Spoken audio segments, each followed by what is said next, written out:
Lions Rock Productions. This is Jay Moore. This is Greg Prue. This is Bryce Vine. This is Dexter from The Offspring. This is Nathan This is Sebastian Younger. This is Daryl Amy. This is Stuart Copeland. This is Mick Gillette. This is Andy Summit. This is Dr. Bob Greenberg. This is Gabby Reese. This is Rob Bell. Hey, this is John Leon Guerrero. Hey, and this is Pete A. Turner. Hey, I'm Nick Reveles. I am the principal speaker and animateur for San Diego Opera, and this is the Break It Down Show. And now, the Break It Down Show with John Leon Guerrero and Pete A. Turner. So in Animateur, does that mean that when I watch the Tales of Hoffman, you're designing the ballerina robot? No. Oh. Animateur actually is a new term. I'm not sure that any other opera company in this country is using it. Companies in the UK and in Canada are using it more for what it is that I do. Okay. Because we're trying to get away from the concept of a lecture prior to seeing an opera. I mean, it's not unusual that you would go to an opera house and maybe an hour before you'd go into the house and hear somebody talk about the opera and sort of illuminate the piece for you and give you some ideas about the music, about the story, about the history of the piece, anecdotes maybe about the composer's life, that kind of stuff, to bring it to life. Yeah. I think we still call it a lecture. I'm trying to get away from the whole idea that this is an old professor standing in front of students who are taking notes and rattling off all sorts of historical nonsense. That's not going to do anybody any good. So what I try to do is animate the audience. I try to get them excited about what it is that they're about to see, as well as maybe get across 2, at most 3 things that will help them if they don't know the piece, if they don't know the opera. Right. Find a gateway in. Yeah. Opera, particularly musically, is still a mysterious art form. I think by and large people think of it as something, number one, for rich people, which it's not. They think of it as people standing on stage and screaming and singing about nothing, which is also not true. It's always about story, and it's always about life, and it's always about humanity. Yeah. Sometimes at its best, sometimes at its worst, and just to try to break that down so that it isn't such a mystical experience for people. Opera houses, particularly in the United States, there was a big movement after the building of Lincoln Center in New York to build performing arts centers throughout the United States, and this happened anywhere from the mid-'60s to the early '70s. These huge performing arts centers were built, these big theaters. Ours, for instance, is close to 3,000 seats. Yeah. And that might have been wonderful, back in the day. Now it's difficult to sell out a theater with 3,000 seats. But the point was, in following Lincoln Center's example, was to build these temples of the arts, right? And I think for a lot of people in our communities, we're discovering now that people don't want to go to the temple of the arts. It's a little daunting. Yeah. So if we can actually get them in the theater, yes, I need to be the person that really connects them with what it is that they're going to experience. So it's less of a lecture, it's more of a talk. It's less of a talk and more of an experience. I like to have fun with the audiences.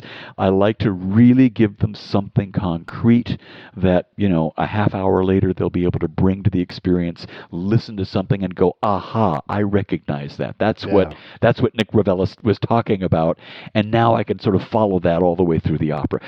And that stuff that I do excites me about just more than just about anything else in life. I can see how excited you are. Love doing that because I'm passionate about the art form. Yeah. I love sharing the ideas. It really boils down to what does a composer do when he comes face to face, or she come face to face with words, with text, and underneath those words, the subtext, what the drama is about. Very rarely is a composer responsible for the words, for what we call the libretto. Right. Usually that's another person, and these days the composer and the librettist work very, very closely together. Back in the heyday of opera in the 18th, 19th century, they didn't work that closely together. And the music then was always considered the more important, quote unquote, part of the experience. Today it's much more equal, which is really great.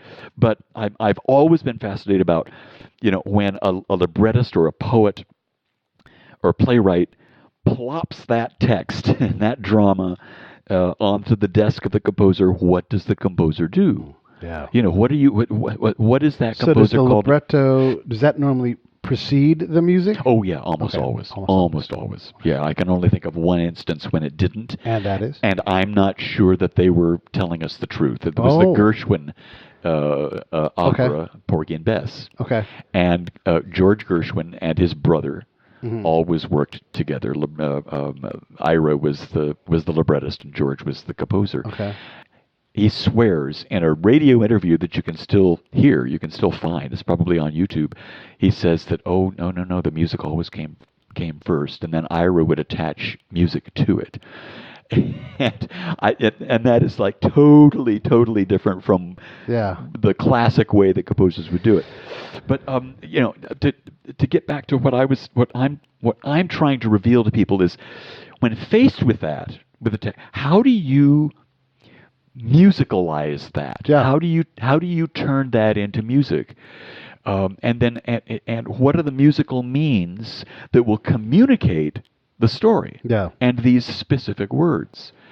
And I am endlessly fascinated by the purely musical ways that composers do that. Yeah. I'll even find myself listening to pop music or What? rock music and What? finding, or country music, and discovering the same kinds of things. Yeah. That composers react to text, composers react to words, and the music will reflect.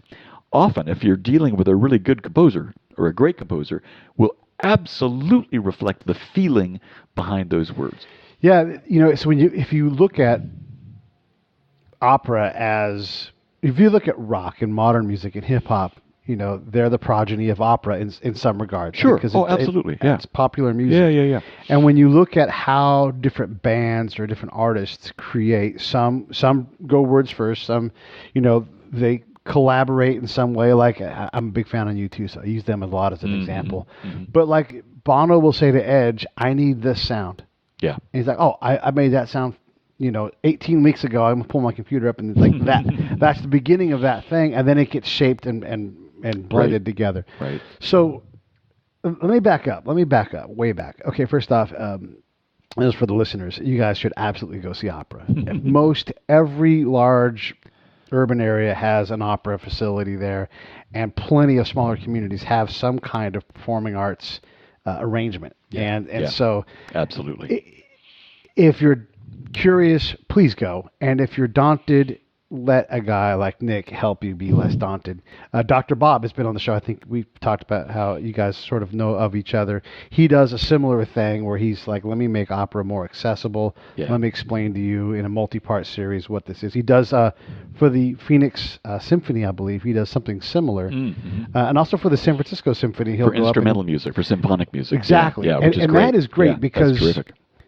I don't know I know I like what I'm hearing, but I don't know anything else about it. I don't know what images I'm supposed to pull, and we think so image-based, Right. So it's great to have a guide. Well, and that's why opera has a foot up on symphonic, purely symphonic or chamber music.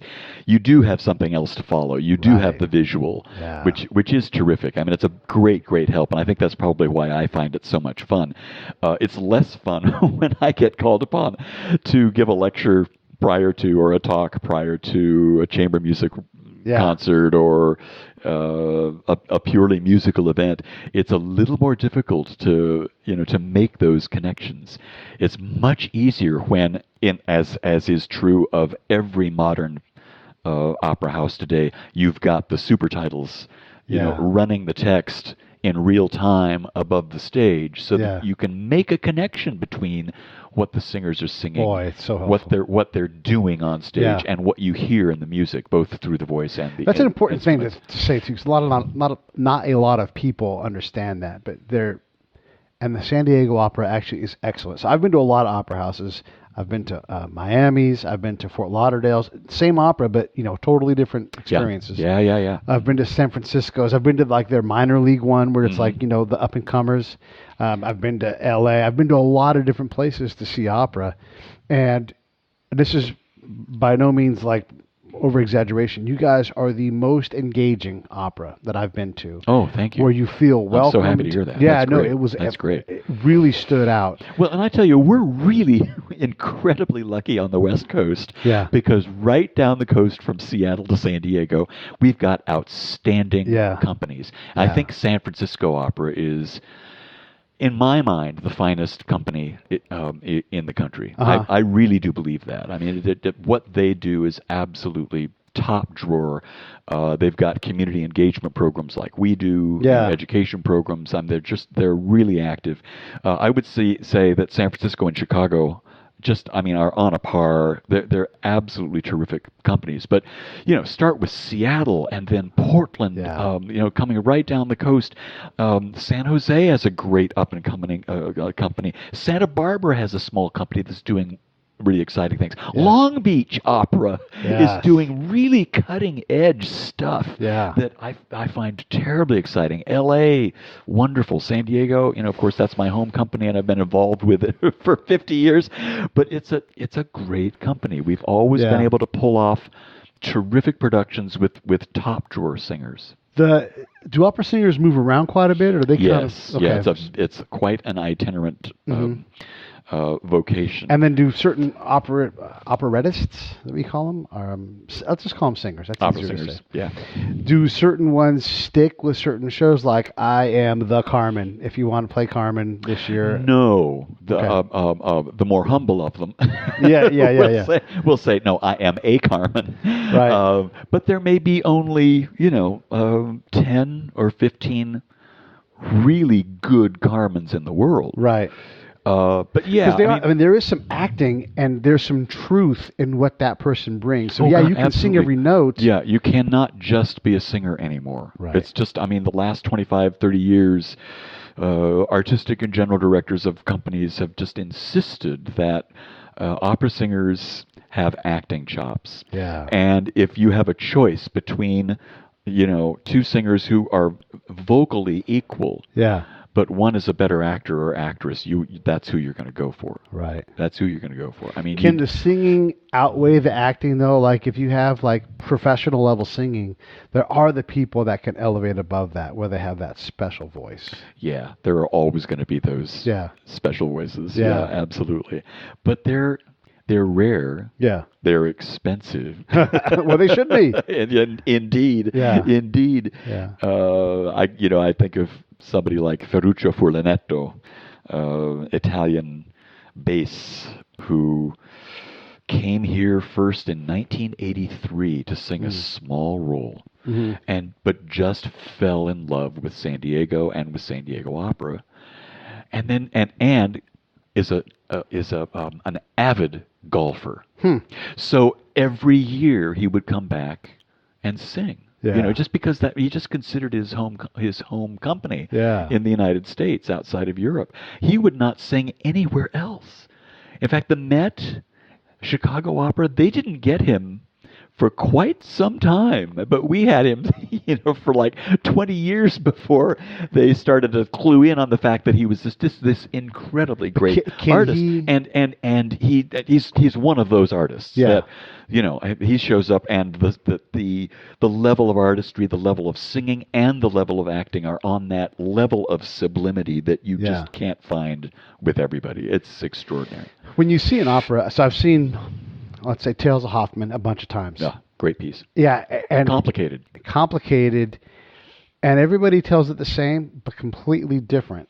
Well, you get what I'm saying, yeah. There are what, 4 versions of it? Right. He never finished it.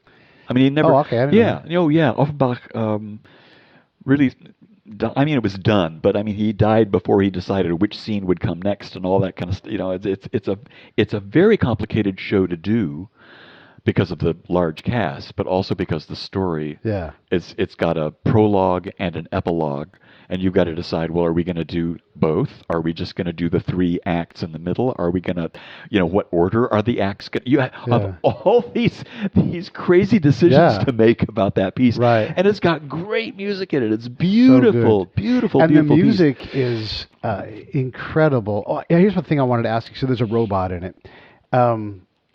Well, a mechanical doll. A mechanical doll, Yeah, yes. yeah. Okay. And even that and how that's portrayed, clearly the stagecraft does not travel because every place I've seen it, it's been a different visual experience. It's got to be. Right. So they're stagehands creating these things based upon the house director, and like, no, I want to see it like this, and I saw Berlin's version, but I want to go a little bit more. Right. Is that kind of thing? Is that what happens? Oh, absolutely. Okay. Now, that staging, especially with the mechanical doll in that piece, is a little complicated because the bit of the doll sort of winding down and then winding her back up and having her sing. It's pretty much set, and everybody in the audience who has seen Tales of Poppin' before knows what's going to happen. Yeah. So the challenge for the stage director is, okay, how am I going to make this a little different so it's not just the same old shtick? Right. Because it is a shtick. Yeah. It is a shtick. And so often that will have more to do in conversation between the stage director, the costume designer, Right. and the set designer. I guess to we should make sure say the out thing loud these words. The robot, as I'm calling her, is an actual lady who's actually singing, and she's playing the part of this mechanical doll. Right, yeah. And so she winds down. It's an actual person acting like this. And Hoffman falls in love with her. Right. And she's been created by this evil doctor, who comes in with a key and winds her up. Yeah. Now, just a side anecdote. Yes. In my capacity at the opera, I've sat in on hundreds, if not thousands, of auditions. Uh-huh. And that is one of those pieces that coloratura sopranos, if they're really good. And these are the stratospheric sopranos that have what we call a high extension, so that they can hit really, really high notes. Yeah. And it's meant to be, the whole aria is meant to come off mechanically, right, and have all these bright, little spots of notes way, way, way up in the stratosphere, and it's very impressive, and it always brings down the house.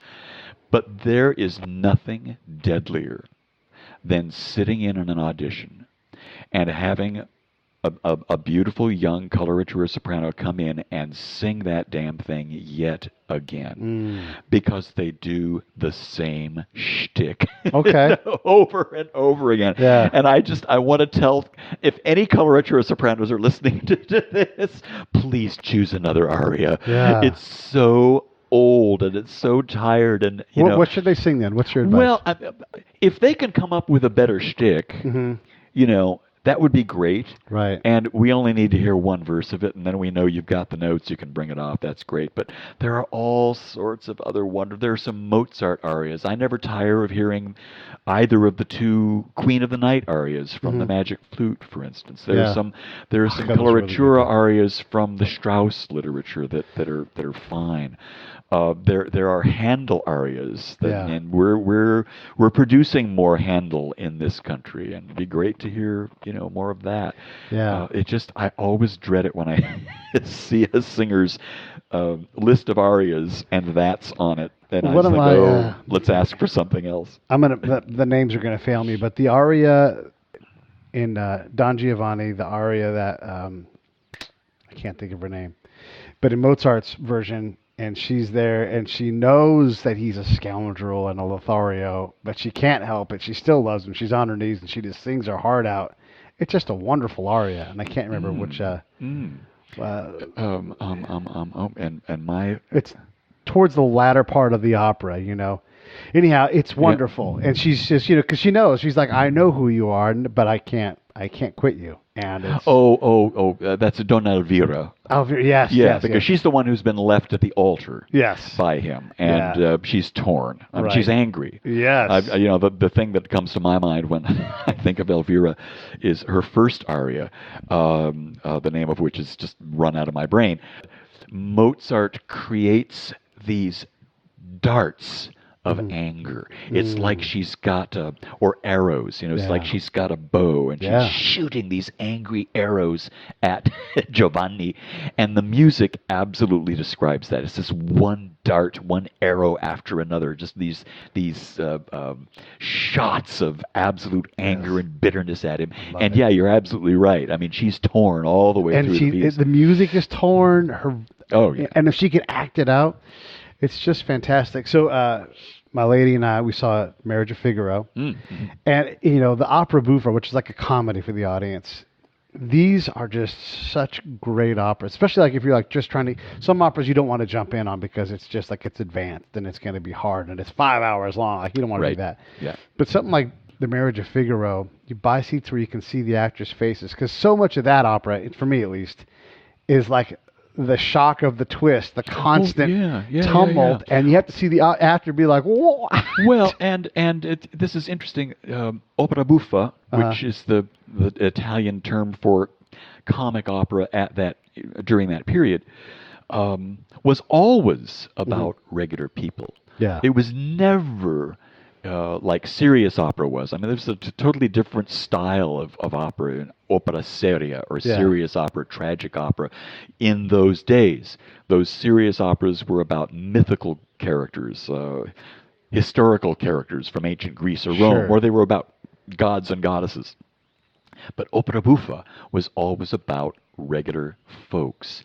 And this was the first time, I hate to make a generalization like that. Maybe I should say one of the very first times, certainly the most famous first time in opera, where a composer of serious opera took a comedy and brought humanity to the stage. These are not gods and goddesses. These are not mythical creatures. As a matter of fact, this was a story based on a play. A French play that had been written only 8 years prior. So it was a hot property. It was a contemporary property. Yeah. So this was about contemporary folks, human beings. And Mozart and his librettist, I must mention, Lorenzo da Ponte, worked very, very hard to bring the humanity into these characters. And they just got it right. They just got it's funny, it's hilarious, it's touching, and it's based on the subject could not be more serious. Yeah. This count, Count Almaviva, is a nobleman who's decided he's going to bed Figaro's wife on the day of their marriage. I mean, it's just awful. Yeah. It really is. This is this old tradition of we called it in Latin the jus prima noctis. What is it in French? Oh dear, that's going out of my brain. But literally the use of the first night. Yeah. That the lord of the manor had the privilege of bedding every young bride before the bridegroom could get to them. Right. I mean, it's just them's killing words. Just a horrible. I mean, it was institutionalized rape was what it was. I mean, and that's the basis of this story of what is a comedy. Yeah. But the point being that the servant class is more noble and acts more nobly than the ruling class. And that's what made it so revolutionary. But even Count Almaviva, the character in the opera, comes across as very human. And all of the other characters working against him, trying to make sure that this doesn't happen, and tricking him, and turning his aristocratic world topsy-turvy. It's wonderful. And you laugh and you get a tear at the end because the Countess turns and forgives him. It's just extraordinary. The other thing is you mentioned length. I always worry about The Marriage of Figaro because It is long. It is long. It's 4 acts, and as I told the audience, in my day it was longer because there was an intermission after each act. Now you do acts 1 and 2 together, intermission, acts 3 and 4 together, intermission. And it ended up being about 3 hours and 20 minutes. Right. Let me tell you something. Yeah. The week before we opened, I went to see San Diego Music Theater's production of Mel Brooks' Young Frankenstein. Yes. And, I loved the movie. I had never seen the musical before. They did an outstanding job of the choreography was terrific. The acting was good. The singing it was just great, great fun. Yeah. I took Lyft to get there. Okay? Yeah. And so after the show, left my friends. I got in Lyft and to drive home. And the Lyft driver asked me, where were you? What were you doing tonight? I said, well, I went to Young Frankenstein. I went to a show. He said, oh, God, that sounds great. I wish I could go. How long was it? And I had no clue. Yeah. So I looked at my watch. Oh, my God, it's 10:30. I was in that theater for 3.5 hours. Wow. Wow. And it flew. It Yeah. absolutely flew. It didn't bother me in the least. And I thought, okay, I shouldn't feel bad about getting people excited about seeing The Marriage of Figaro, which is only going to clock in at about 3 hours and 10 minutes, 15 minutes, and is just as funny and just as much fun and just as warm-hearted as anything written today. There's so many neat things, too, when you go... Okay, let me ask you this. How much of the sound that I hear is amplified? None. Not a bit. No.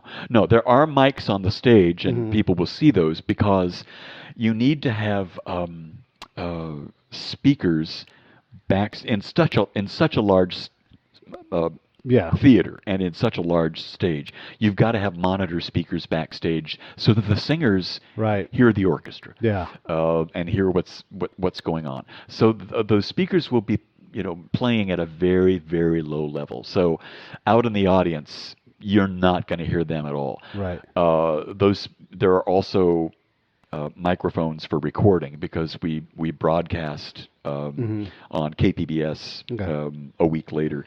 Yeah. But no, unless a composer actually calls for amplified voice, which does happen on occasion with contemporary operas. Sure. Though the traditional operas in our house, despite our being 3,000 seats, those are all singers using their natural voices unamplified. I've seen certain sounds, like a sound, like the winding up of the doll. Oh, yeah. I've You'll have seen that. mechanical sounds and sounds of storms and that sort of thing. Right. You'll even have backstage instruments in the Italian tradition that's called a banda or band. Yeah. That'll be backstage playing for effect. Yeah. Because the like composer in Carmen, wants...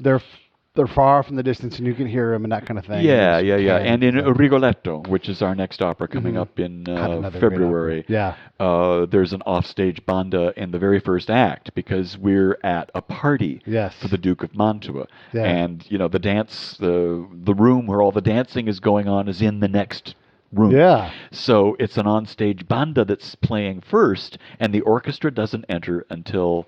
the Duke of Mantua begins to sing his aria, which is the first thing that you hear in Act 1.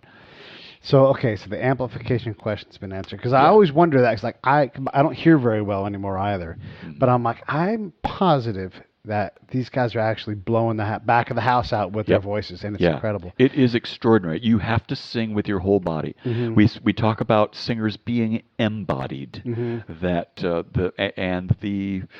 I'm gonna get really technical here because I want people to realize. I really want people to realize that the breath does not come from the chest, which is where we think of the lungs being. The breath is supported from the respiratory diaphragm, which expands when you breathe in. But beyond that, there's another diaphragm. You know where that is? It's the pelvic diaphragm. And that too moves and supports the breath. A great singer when you can feel that singer is singing literally from the bottom of his or her body. That is an embodied singer. And opera singers train really, really hard to be able to use that all the support that God gave them in their bodies to be able to project a voice that far. It's extraordinary. It really is. So this is where I really wanted to get to, because this is the thing that's incredible about opera, and we'll just talk about that. But in the fine arts in general, it's incredible that you get to sit and there's someone playing the French horn, incredibly hard to play, and they're playing at the professional level, and there's someone, the percussionist, and if you feel like you're not captured by the moment, just start to look around at the incredible talent. There must be, that you can see 75 people at any given time that are doing incredible things, whether they're playing the timpani or flute or whatever it is. The conductor who's holding this whole thing together, because you got the people down below playing, performers up top, and it's all being done, and it is incredible to see that much talent in the room. And you think about, you spend $13 to go to a movie, and there's hundreds and hundreds of people in the credits. Oh God, yeah. It's the same thing here, except for they're doing it live. Yeah. No, there is no exception for live performance. That's not what I'm trying to say. What am I trying? There's You know what I'm. what I'm trying. That live versus on in a film. It's like the Met broadcasts. I mean, it's wonderful that we can go to the theater and see HD broadcasts. It's been a great success for them. It's really terrific. And yes, it's not as expensive as going to see live opera, but my God, there's a difference between watching it on a big screen and hearing it, amplified through digital means.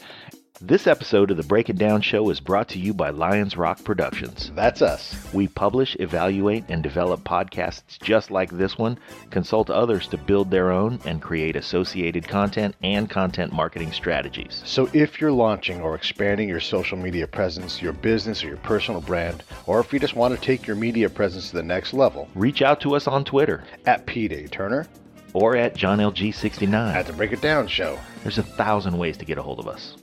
Now enjoy the show. My God, there's a difference between watching it on a big screen and hearing it, amplified through digital means, and actually going to a theater and experiencing an operatic voice with your body, because it does vibrate you. I don't think the vibration is not the same as when you were at an HD broadcast or if you're at a film. It can't be, because the speakers are all around you. Yeah. And I can't remember the opera, and I wish I could, but I was for sure in Miami. And we sit way up top on the cheap seats. We had the perfect seats. Pop out. Well, and that's usually where the best sound is. But it was great. Yeah. And we'd pop out and grab our drinks during intermission, be like the first ones at the thing. So we had this really good system set up. But they get to that big moment, and it's just, like late second act, and I'm sitting there. My girlfriend's off to my left. Off to my right, someone grabs my arm. And she's like, "So sorry." And I'm like, "No, by all means." There's nothing like it. There is nothing like live performance, particularly with that massed sound that you get with orchestra in the pit, a full orchestra in the pit, not just a band, but a full orchestra in the pit, those singers on stage doing what they do with their bodies and their voices, and the visual spectacle of the sets and the costumes. It's just extraordinary. So much, But, you talk about a second act. I mean, I can't think of a second act ending that's better than the second act of Turandot by Puccini. Which we did a couple of seasons back. I mean, you've got a chorus of maybe 120, folks. You've got an array of soloists. I can't count exactly, maybe anywhere from 8 to 12 soloists on stage, and the full orchestra. And it's a large, large orchestra. It's not a small Mozart orchestra. It's a big, flippin' orchestra.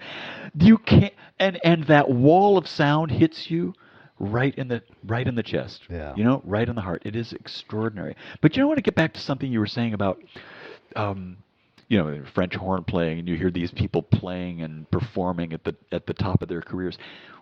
Every major urban center has it, and I point to San Diego because I mean it's just what we have here. We're so lucky. We've got an active opera company. Yeah. We've got an active symphony, and actually the San Diego Symphony is our orchestra by contract. Oh, okay. So yeah, so those are the guys sitting in our pit is the Yeah. San Diego Orchestra, and they're wonderful. They're absolutely extraordinary. They were great. But we've also got La Jolla Music Society, which presents the best chamber music in the world. We've got mainly Mozart. We've got the Old Globe Theater. We've got La Jolla Playhouse. We've got smaller theaters in the area that are doing extraordinary things. Yeah. There is every night you can find great live performance, and it is so different from just listening to it in your phones, or watching it at home on your big screen TV. There's nothing like a live performance. Put it of to the audience this way. So, at every big area has this. Of course, San Diego's proud of its fine art heritage because it's fantastic. In Orange County, we have the Segerstrom Center. Oh God, yeah, absolutely. It's incredible. And they have not only the local orchestra, the Pacific. The Pacific Symphony, but you also have a series of bringing in oh my gosh world-class orchestras Yeah. at Segerstrom. That's terrific. Yeah, it's great. And so here's what happens: you take your special someone and you go and you hear Bolero played for 25 plus minutes, plus whatever else they're going to play along with it, and the next 3 days, that's all you're thinking about. Yeah, one of you's going, dun, dun, dun, dun, dun, and you're like, oh God, will you stop? But that can happen at a movie, but so rarely is it that, powerful. Yeah. And it's just, it's an incredible thing to do.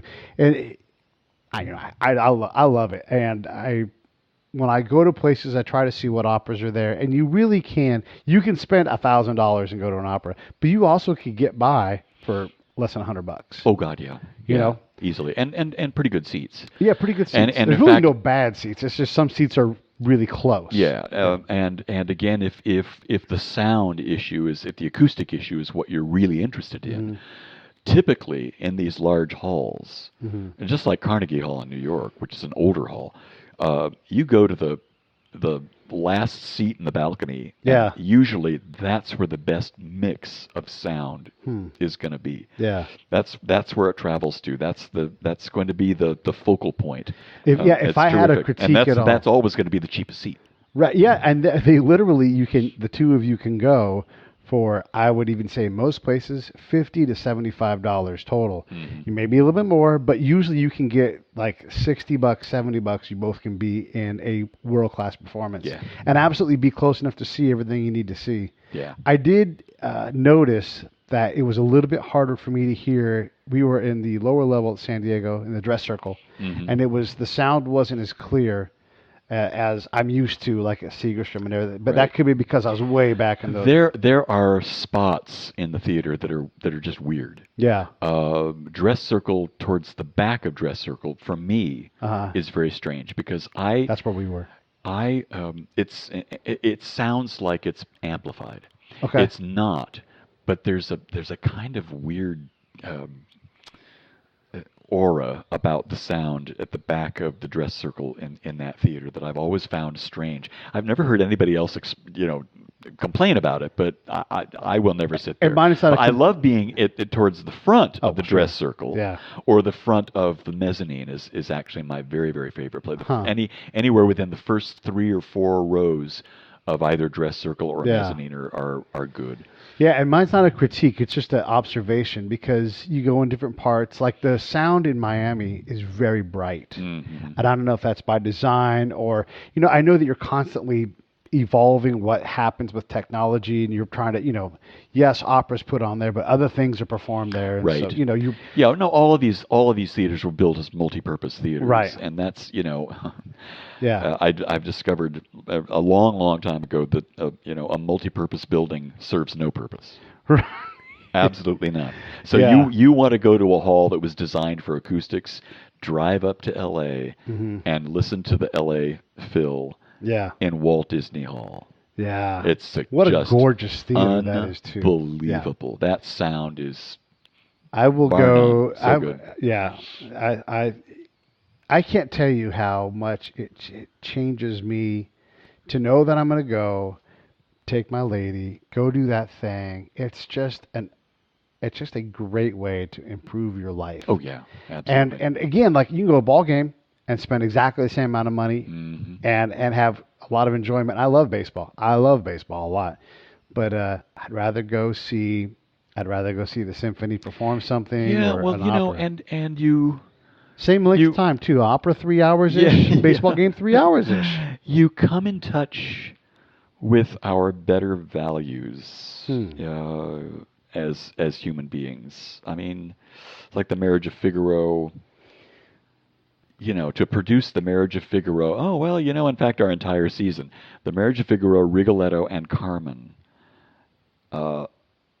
During the heyday of the Me Too movement, is, I think, a great opportunity to come face to face with who we are as human beings, as sexual beings, because all three of those operas deal with sex in actually very realistic and dangerous ways.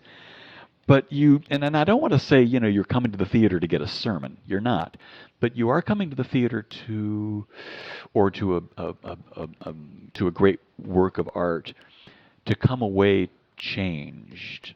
I don't think you can come to a performance of a piece like Figaro or Rigoletto or the Ninth Symphony of Beethoven, you know, or Bolero without coming away changed in some little way.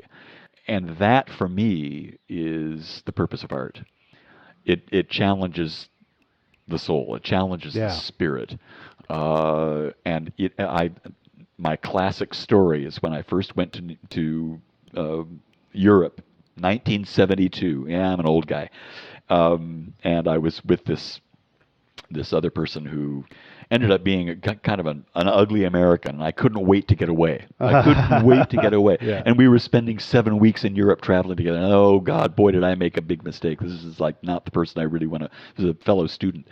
And we're in Paris. We go to the Louvre. Yeah. And, you know, I'm seeing this big painting and that big painting. Oh, God, I was so bored. And I was wearing sandals, which is the worst thing to wear in a museum that's enormous and has nothing but marble floors.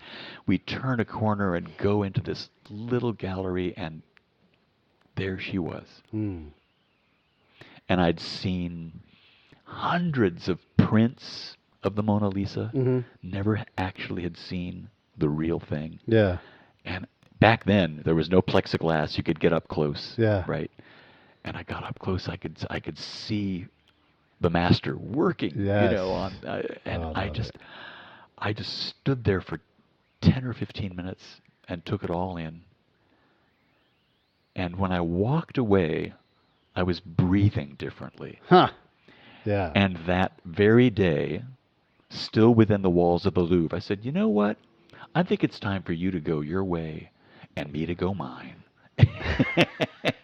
I always point to that as an example of being changed by great art, right? You know, and it's it's happened to me any number of times when I attend a great work of music, of art, of any kind, of opera certainly.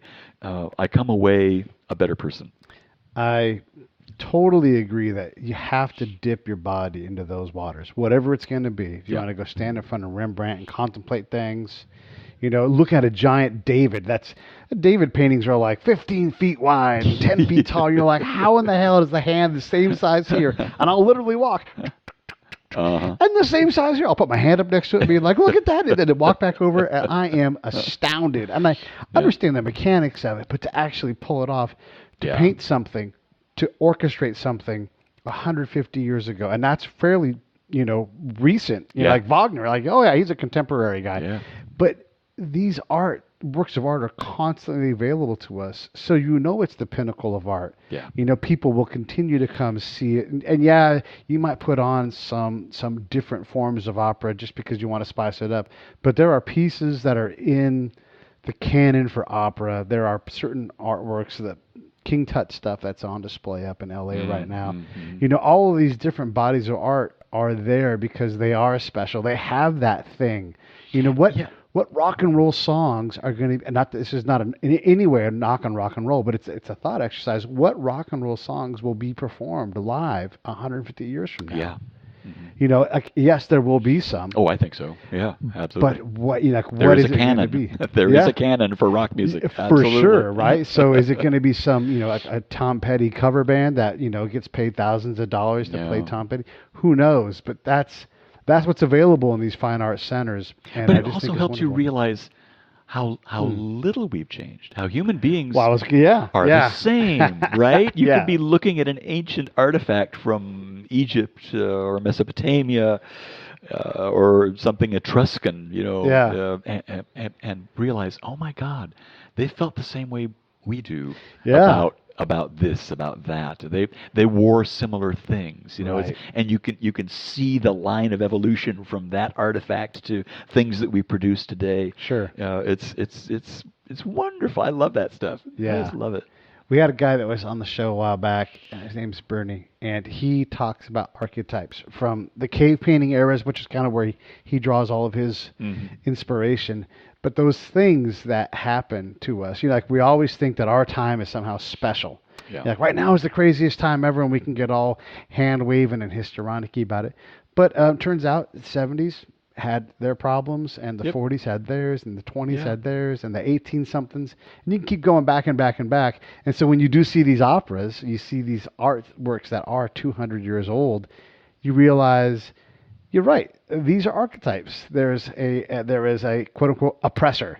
Yeah. There's the man against the machine. These stories have been around forever because they always resonate, and I draw a lot from that when I see the opera. I'm like, yeah, this is.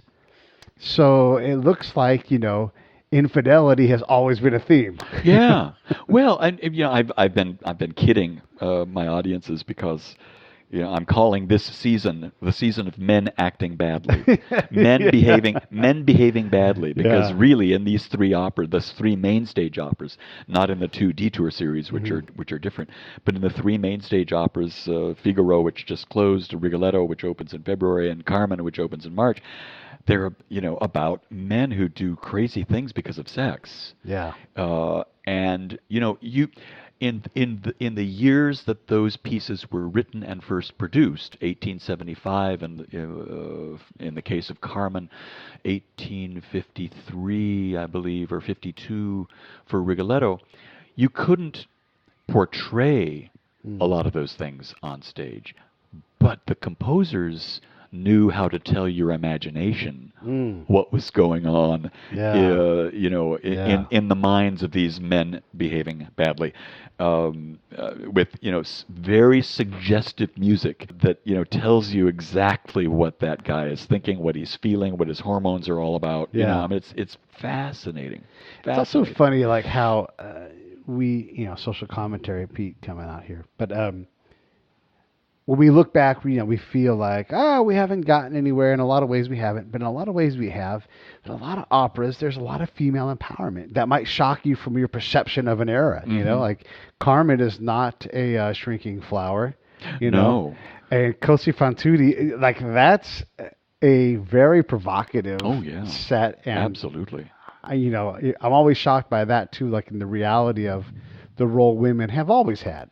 Yes, we always need to try to evolve and continue to get better, but we can also look back and be a little easier on ourselves in that a lot of these things have existed for a long time and we're efforting always. But also, women have had power for a long time. It's just hadn't how it's represented in the arts. The other side of that coin though is and feminist musicologists have been really marking territory over the last 20 or so years and pointing at the victimization of women in opera. Yeah. And you could also say in drama, generally, in novels, in the arts. Yes. And we've got to change. These are great masterpieces, but you have to look at them in such a way that you understand that they were written at a certain historical period with certain attitudes. Yeah.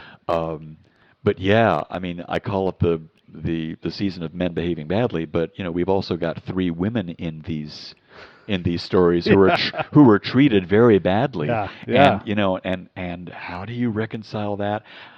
I would not want to be a stage director and have to deal with these pieces, because somehow you also have to speak to the audience of today. Mm-hmm. The audience just doesn't want to come and see, a woman beat up again. Yeah. Right? Yeah. So it's a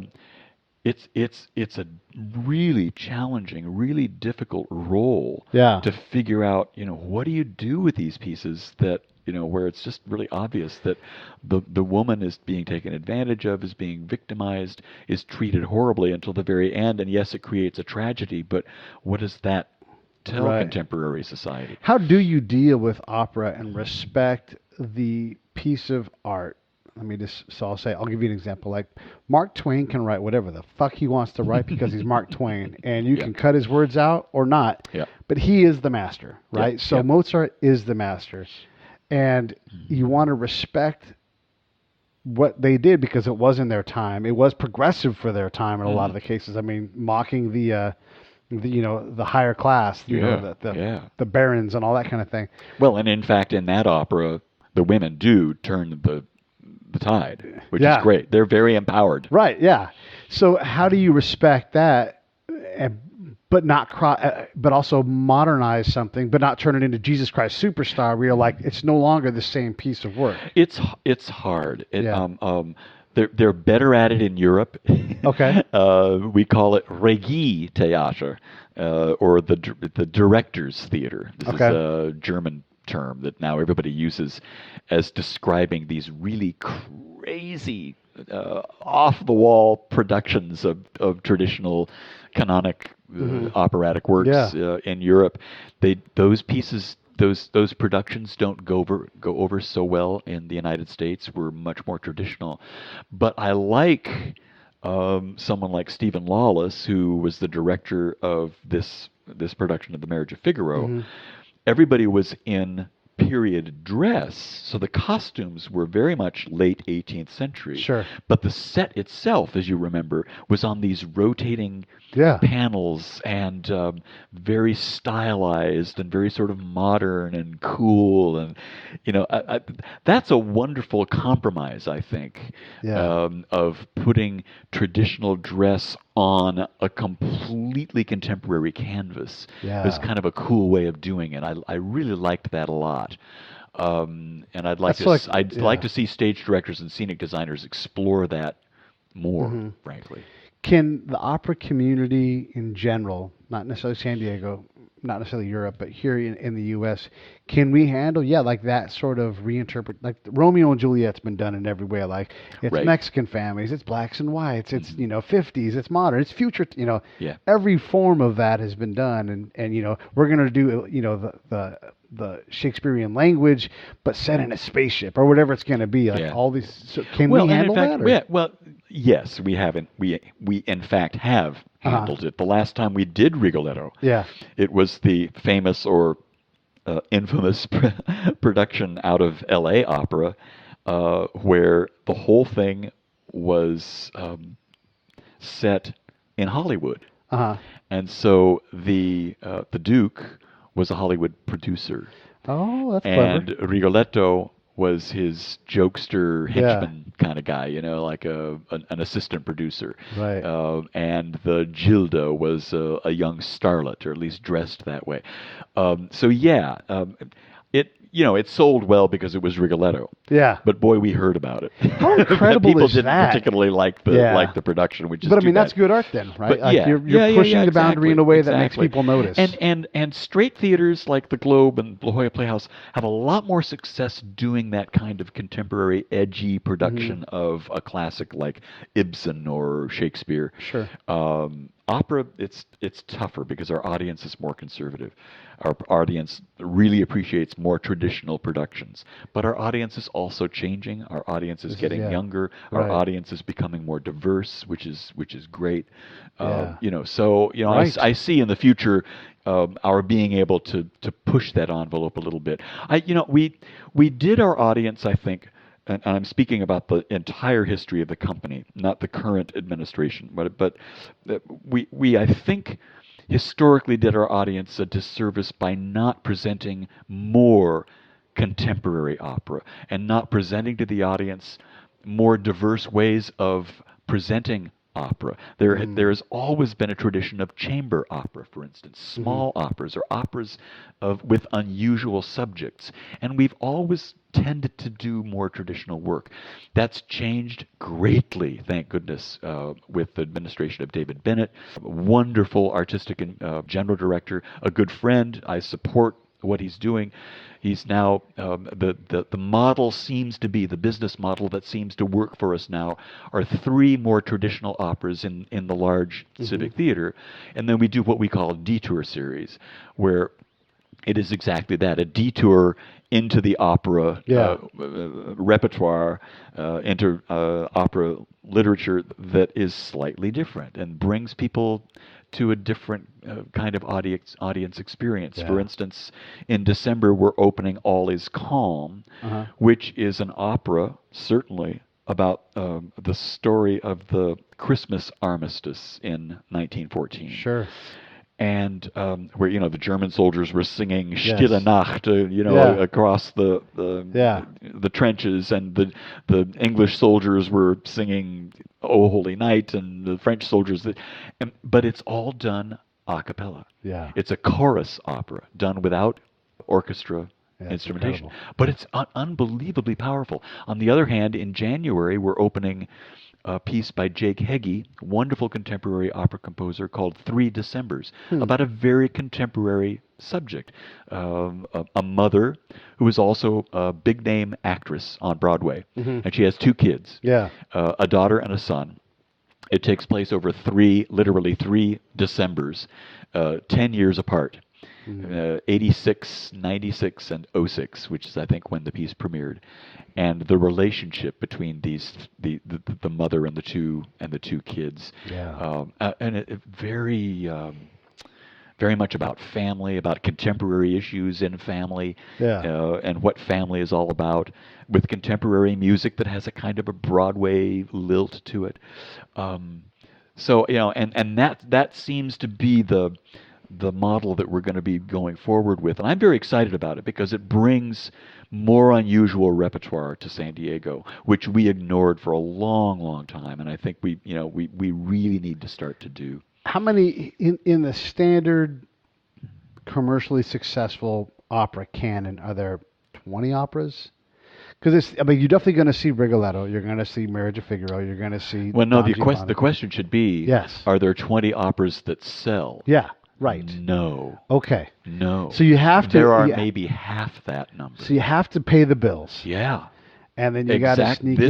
This is the great problem with opera in America today, especially in cities where we've got these gigantic theaters that we have to fill. It's a real problem because you can't do Bohème every year. Yeah, right. That's crazy. Yeah. It's crazy. So you really have to be clever about what you bring in. If you bring in something unusual, like we did last season, we ended the season with Florencia en el Amazonas, a Spanish language opera based on the works of Garcia Marquez.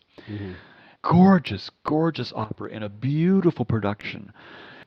And the smart thing about producing it is that we live in an area in Southern California where half the people speak Spanish. Yeah. Right? Yeah. So there's that hook. So we're looking to reach out to the Latino and the Hispanic audience and bring them in. And I think we were pretty successful in doing that. But but that was one of the 3 big operas that we brought in, and it was a risk because you're not just going to show up for a piece that doesn't have title recognition, like Aida or La Bohème or Carmen or Rigoletto. You know, it's really, really tough. And then how do you deal with some of those? And I don't know, like Wagner, when he's like, you're going to be here for a while. Yeah. There's going to be, you're going to need to stay at the Sheraton because we're going to do the whole, the whole Ring, opera. Yeah, I mean, it's super big. It is. Wagner's always big. Yeah. And I've discovered over the years, and I've been going to opera almost all my life, you just have to let them do their thing in their time. You just walk in knowing Wagner's going to take his time telling this story. Yeah. But if we do Wagner, come to my talk Yeah. an hour before. Nice. And I'll give you the musical landmarks Yeah. that you need to listen for as you're going through. Because Wagner, like every other composer, gives you those landmarks. Yeah. They knew even in the 19th century, people didn't have patience for sitting for, Yeah. 5 hours for Yeah. Götterdämmerung, or for Siegfried or Valkyrie. And he understood audiences, so Yeah. he did give people those Because those musical an signposts. absolute master among masters. It's incredible. Yeah. But once it's unlocked for you, and it takes me maybe 10 minutes to unlock the system that Wagner does for the audience to be able to follow what's going on, Right. without feeling like this. Oh my God, this is taking forever, and looking at your watch every 5 minutes. Yeah. It doesn't have to be like that, but you need somebody to help you unlock that. Yeah. Now there are all sorts of things online now. There are YouTube talks and analyses online that you can find of every opera that exists. So it's easier now to get that information, certainly, than it was when I was a kid. Well, I love it. I love that we have the ability to go and see these things. And again, the San Diego Opera, not only when you got there, but before. I'm like, hey, because I like to promote things. Like, hey, I'm going to go see the opera. San Diego Opera tweeted right back to me. Yeah, we look forward to having you. Good. I'm glad to hear that. Got my tickets through Vet Tickets, where people donate tickets for veterans. And so it's like, I want to make sure. Which has been a great program for us. And, I love it. And we need more of this kind of thing, because whatever it is that will soothe our savage beasts. And just last night, a veteran did a horrible thing up in Thousand Oaks and just lost control of everything and killed a bunch of people. So we want to put people, put us in the water, put us in the fine arts, put us on horseback, on a fishing boat, get us out of the environment where we give up all hope and want to tear everything down. Please. Yes, right. So absolutely. if you want to help, Vet Tix is a good place, because I know it helps. It gives me hope. It helps me calm down, and I'm super grateful when I get to go, and I always try to do all I can to promote it. And there's nothing like music to do that, is there? It's so incredible. Is it there? is, yeah. In any of its myriad forms. I mean, I happen to be an opera crazy, or an opera scholar, but music in any way, shape, or form, it's got great powers to heal, to soothe, to excite, to challenge, to comfort. It's a great and plus, art form. you get to go with someone and share that experience with them, and you start to color in your life book with some incredible experiences.